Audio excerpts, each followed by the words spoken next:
Now let's look at the history of public relations in Russia. So the true accidental precursor to Russian PR wasn't some political party, but a business, Shustov's Cognac. Around the turn of the 20th century, the Shustov's family used clever, often theatrical stunts to build the brand image. For example, to create a false sense of desperate demand, Shustov hired students and young actors to storm Moscow taverns late at night. Their mission was simple: demand Shustov's brandy loudly. And if the tavern didn't have it, they'd create a mini scene, complain, threaten bad reviews on Yelp, joking, and walk out dramatically. Soon, tavern owners started stalking Shustov's simply to avoid this embarrassment. So this orchestrated word-of-mouth PR, an early form of astroturfing, made the brand the talk of the town.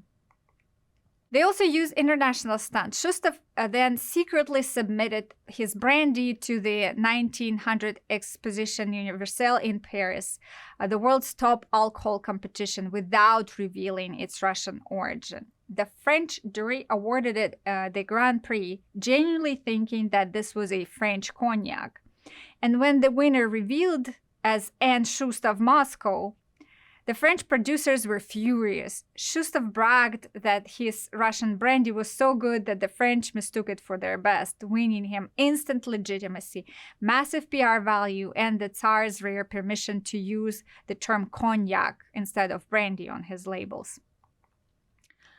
But then came the Soviet era. The PR was rebranded as Agitprop, a portmanteau for agitation and propaganda.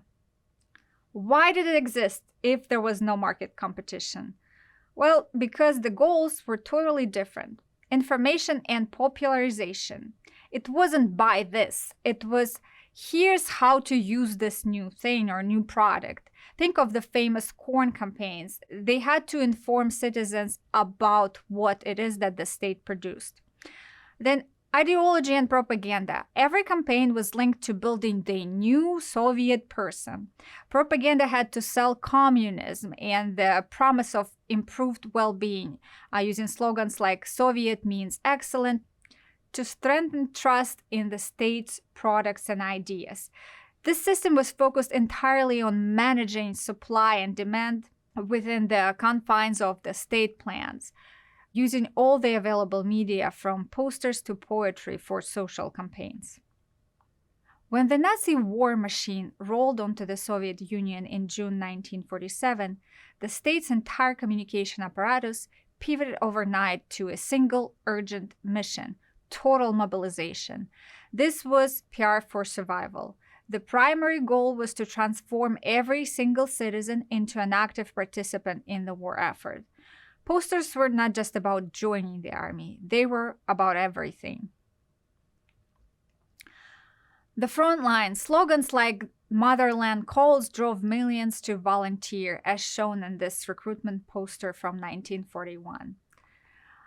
On the home front, campaigns demanded industrial workers exceed their quotas. Women were called upon to replace men in factories and fields. All for the front, all for the victory was the mantra. The material support. Public relations machinery worked relentlessly to get citizens to donate their money, warm clothes, and most crucially, their blood for the wounded soldiers. This wasn't asking, it was a deeply moral, highly emotional appeal to a shared sacrifice. And then security, a darker or more vigilant side of the campaign, urged citizens to keep state secrets, and most notoriously to spy on suspicious behavior. It was used to enforce internal security and root out perceived saboteurs or panic mongers. This anti-espionage propaganda poster from 1941 bears the message, "Don't talk." Enemy. To sustain this unimaginable level of sacrifice, the enemy had to be dehumanized. Germans were not just soldiers, they were fascist beasts. They were occupiers, vermin who threatened the very existence of the Russian people and their culture. Then strengthening faith in Stalin and the party. In parallel with mobilizing the public and demonizing the enemy, the campaign constantly reinforced the central pillar of authority, Joseph Stalin and the Communist Party. Stalin, once shadowy leader, was lionized as the wise, the strong, and unwavering generalissimo, the only man capable of guiding the nation to the victory. Post-1945, Soviet PR pivoted from fighting fascism to a global ideological war with the United States. It was a battle for hearts and minds, played out through high-stakes narrative control. Maintaining ideological unity. Internally, the state fought Western contamination to keep the population loyal. Then, preventing that contamination, the state built a cultural immune system. Jazz music and blue jeans weren't just trends. They were branded as ideological weapons designed to corrupt the Soviet youth. These propaganda posters from the 70s and the 80s show Soviet anxieties about Western youth culture undermining Soviet moral values, as they show Western fashion and rock music to be grotesque, decadent, and socially corrosive. The Iron Curtain. This was more than a border. This was a communication barrier. By controlling all incoming narratives, Soviet media ensured citizens believed they were a part of a strictly superior system. Another message was showcasing the superiority of socialism.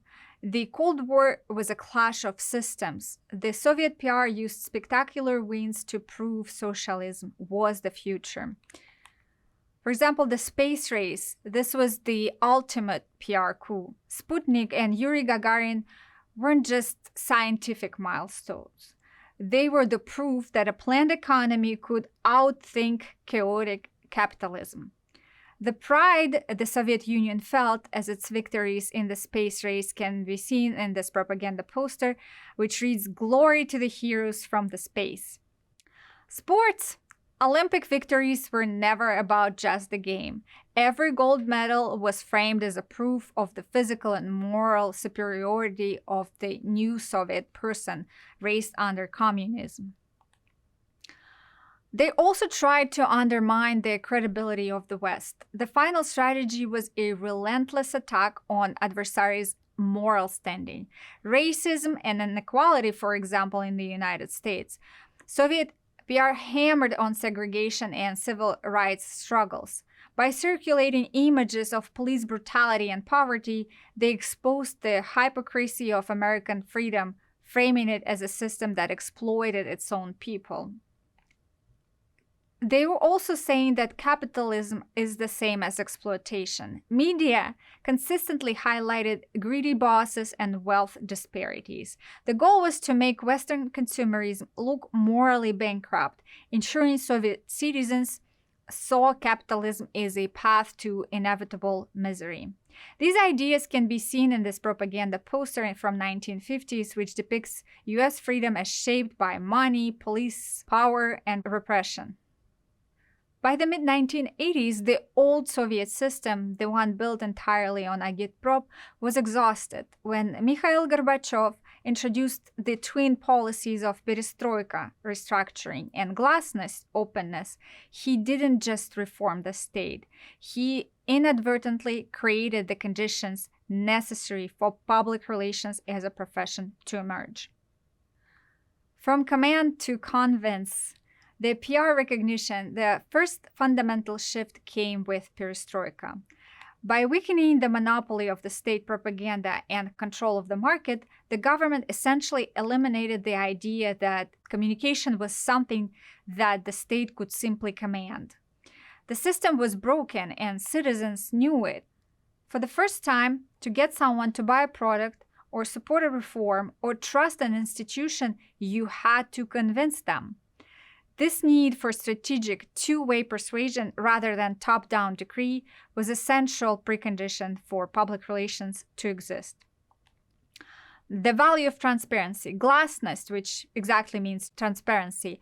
Glasnost is the second and even more dramatic shift. The policy didn't just allow transparency, it normalized public discussion of failures.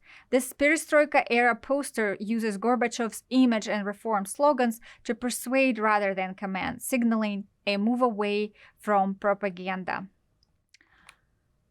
When the media started covering corruptions, economic shortcomings, and historical crimes, they made two things suddenly essential: media relations and reputation management.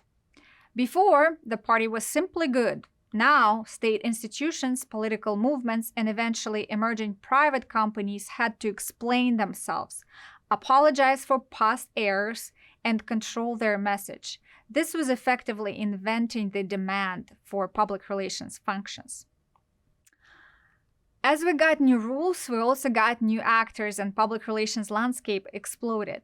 The Soviet communications monolith shattered, leading to a flood of new actors and audiences. Independent newspapers and TV programs became powerful platforms. They were channels where strategic communication mattered, not just centrally dictated messaging. All these players, emerging from private firms, newly formed political movements, and even state institutions scrambling to save face, needed someone to manage their message. They needed public relations. For instance, in 1987, Perestroika-era poster promotes Gorbachev's reforms by emphasizing personal responsibility over loyalty to the state or the Communist Party. Now there was a hybrid import of Western concepts. Since Russia had no existing professional PR framework, the early practice was heavily influenced by the Western models. The irony is, these concepts were often imported without a full institutional understanding. The result? Early Russian PR was a messy, high-stake hybrid of classic public relations, aggressive advertising, political consulting, and backroom lobbying. It's key to note that political PR preceded corporate PR in Russia. The earliest and the most visible professional activities centered on democratic elections and political maneuvering, not managing a soft drink brand.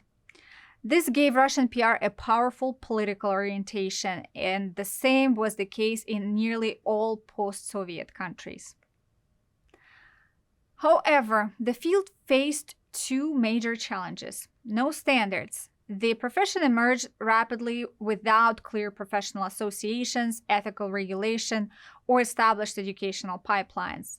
This lack of formal legitimacy and ethical grounding in the early years set long-term challenges for the status of public relations in Russia.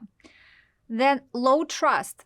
Decades of agitprop had taught the public to be deeply skeptical of all institutional messaging. The image on this slide shows newly independent newspapers from the late 80s and early 90s, symbols of media freedom under glasnost, but also reminders that audiences were suddenly exposed to competing narratives they didn't yet trust. Public relations professionals were forced to operate in an environment of systemic distrust, which sadly contributed to the rise of ethically ambiguous gray practices during the chaotic 1990s. Ultimately, Perestroika and glasnost dismantled the Soviet propaganda system, forcing communication to become persuasive, strategic, and audience-focused, giving birth to Russian public relations, not as a state service, but as a critical, albeit complex, and market-driven profession. When the Soviet Union dissolved in 1991, communication was no longer about selling the plan. It was about selling everything else, from political candidates to privatized assets. This decade was the true birth of Western-style PR in Russia, characterized by market-driven competition and a truly free, albeit often brutal, press. The 90s were the golden age of strategic communication. Why? Because everything was up for grabs. Elections. Suddenly, candidates had to compete for votes, not just positions within the party hierarchy. Privatization. The state was selling off massive companies, and the competing oligarchs needed PR to win public support, discredit rivals, and influence the government. Reform debates, all the rapid, chaotic changes, economic and social, required public communication. This period was overwhelmingly dominated by political PR. It was less about managing brand awareness for toothpaste and more about shaping the very structure of the new Russian state. This 1993 referendum poster campaigning for Boris Yeltsin illustrates post-Soviet political persuasion, which still borrows the visual authority of Soviet agitprop. By explicitly instructing the voters how to vote, this picture actually shows people how to vote on each single item on the ballot. Yes, yes, no, yes. By doing this, this frames approval as patriotic and dissent as dangerous, bringing propaganda and modern campaign-style persuasion together. The normalization of manipulation. The rapid growth took place in an environment where ethical standards were non-existent and institutional trust was already rock bottom. This led to the normalization of specific destructive practices, such as zakazucha and jinsa. This is the Russian term for paid news disguised as objective journalism. With state subsidies gone and media salaries collapsing, journalists started accepting cash payments to publish pre-written, highly partisan articles. Zakazucha was the simple transactional corruption that completely blurred the line between news and advertising. Black PR or черный PR. This practice was and remains the dark hallmark of the era. It involved the strategic use of smears, fabricated scandals, compromat or compromising material, and outright disinformation. The goal was rarely persuasion. It was the annihilation of rivals, whether in politics or business, using the newly freed press as a weapon. This practice is something that still continues to this date. However, now with media being controlled by the government, it's mainly applied against Putin's opponents. If you're interested in this book, I strongly recommend Andrei Foxtel's report called The Russian Black PR, examining the practice of ruining reputation. That's pretty interesting. Crucially, the lines between media, PR, and political power collapsed. Many powerful emerging oligarchs simply bought up major media outlets. This meant that the owner of a major national newspaper was often the same person running for a political campaign or bidding on a huge state asset. This oligarch owned media structure meant that journalism, advertising, and strategic PR often merged into a single, highly biased tool used to advance the owner's political and commercial interests. In the 1990s, that's when we saw institutionalization of public relations. So despite all the chaos, the foundation for professionalism was laid. In 1991, the Russian Association of Public Relations, or RASO, was founded, making the first attempt to self-regulate and define the profession. Throughout the early and mid-1990s, Russian universities also began to formally teach in PR, a tacit recognition that this was a legitimate structured field of study. Lomonosov Moscow State University, shown here, hosts a top program for public relations in Russia. However, when international firms entered the market promoting concepts like ethical corporate responsibility, they were met with structural resistance. They were up against entrenched corruption and a public that deeply mistrusted all the forms of communications. The result was a PR profession that was dynamic and essential, but developed uniquely, often prioritizing results through manipulation over adherence to Western ethical norms. At the exact same time the corporate world was opening up in 2000s, the state began systematically tightening its grip on the major avenues of public information. The prime example was the calculated dismantling of independent television channels such as famous NTV in the early 2000s. The Kremlin quickly reasserted central control over the most influential mass medium, national television. For a period, however, the digital space offered a crucial escape valve. Local radio print, newspapers, and most importantly, the internet largely remained free of central government control, especially during the increasing digitalization and the more liberal years under Dmitry Medvedev when he ruled in 2008 through 2012. The digital boom and the new opposition, this is where the story gets really interesting. At the same time Kremlin was controlling TV, a massive digital boom was underway. The rise of social networks, blogs, and independent civil society organizations created a vibrant, if risky, space for opposition and independent communication.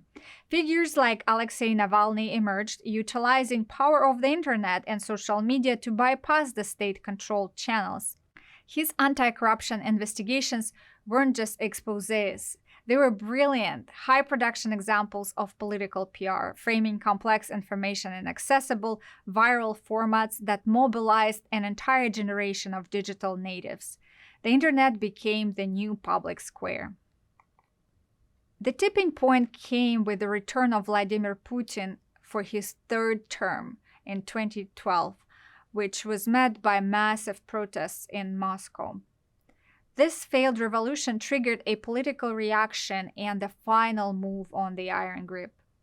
The government moved decisively to assert control over the digital space, often using the same legislative and structural tools it had refined for television. Media control. Laws were passed restricting foreign ownership and requiring bloggers with large audiences to register as media outlets. Crackdown on civil society. NGOs and independent voices were labeled as foreign agents, crippling their ability to fundraise or communicate effectively. Because even if your money come from YouTube where Russian citizens donated your money, that would still be considered that you are getting money from foreign sources. By the late 2010s, the Russian PR profession had stabilized into a distinct two-tiered system, a large, sophisticated, and professional corporate sector that avoided politics, and high-stakes, increasingly restricted political or opposition sector that was forced to constantly innovate and often operate internationally just to be heard. The year 2022 marked a complete and instantaneous rupture, a sudden, total collapse of the fragile media model that had existed for the last 2 decades. The state, driven by the need to control the narrative of the war in Ukraine, accelerated its centralization of information control to levels not seen since even the Soviet era. The law as censorship. First and most powerful tool was total censorship. The imposition of laws criminalizing what the state calls fake news about military effectively created a parallel legal reality. To be safe, the media forced to adopt the government's exact terminology, such as calling the war a special military operation. The penalties for stepping outside this narrative are severe, ranging up to 15 years in prison. This forced all the remaining independent media like the famous Novaya Gazeta or liberal TV channel Dozhd, Rain, into exile or closure. This was the final, devastating blow to Russian journalism and the biggest setback for the PR profession's ability to engage with a free press. Digital isolation and the platforms of survival. In parallel, the state executed an aggressive strategy for digital isolation. They began systematically building a sovereign internet, something like we saw in China, designed to wall off Russian citizens from Western platforms. Key tools essential for modern PR were blocked as extremist, most notably Facebook, Instagram, and TikTok. This forced the entire communications landscape onto a handful of domestic platforms, turning them into the new platforms of survival. VKontakte, the Russian equivalent of Facebook, which is domestically controlled, became the primary channel for mass corporate advertising and community management. Telegram, The encrypted messaging app became the undeniable winner for both state and non-state actors. It's the new battleground for news and opinion, used by everyone from state officials for propaganda to journalists in exile for anti-corruption work. It's a messy, high-speed, and high-risk environment. The shockwave and the unstoppable VPN. The effect of this shockwave on PR specialists was immediate and dramatic. They had to adapt overnight to a system where they couldn't use basic tools of their trade without risking severe fines or worse. The corporate focus completely reverted to domestic brand survival, centered on safe, apolitical campaigns or unbanned platforms. However, unlike China, whose internet was designed to be closed from the start, Russians are deeply digitally literate. Estimates suggest that after 2022, VPN usage skyrocketed by over 160%, with millions of people using these tools to jump the firewall. With widespread digital resistance, the simple act of turning on a VPN is a central destabilizing factor in the state's plan. The public relations profession is thus navigating an increasingly stifling and dangerous environment where the main goal is no longer market competition or reputation building, but simply avoiding the attention of the state. So, where does the history of public relations finally land us? We have traced a history defined by a clear cyclical tension, from the command of agitprop under Stalin to digital isolation under Putin. The irony is profound. The state's attempt to restore the informational monopoly of the Cold War is being thwarted by the very digital culture it previously allowed to flourish. Today's battle is fought not with tanks, but with the unstoppable VPN, a tunnel of digital literacy that millions use daily to access banned information. The professional field of public relations has not disappeared. It has simply shrunk and adapted to two distinct realities: corporate survival, a professionalized, sophisticated sector focused exclusively on domestic brand survival, operating in an apolitical bubble, and the information underground, a high-stakes political battlefield centered on Telegram, where public relations professional is an activist and a strategist forced to operate in exile or in the legal shadows. Thank you for joining me for this overview of public relations in Russia. I'll see you soon.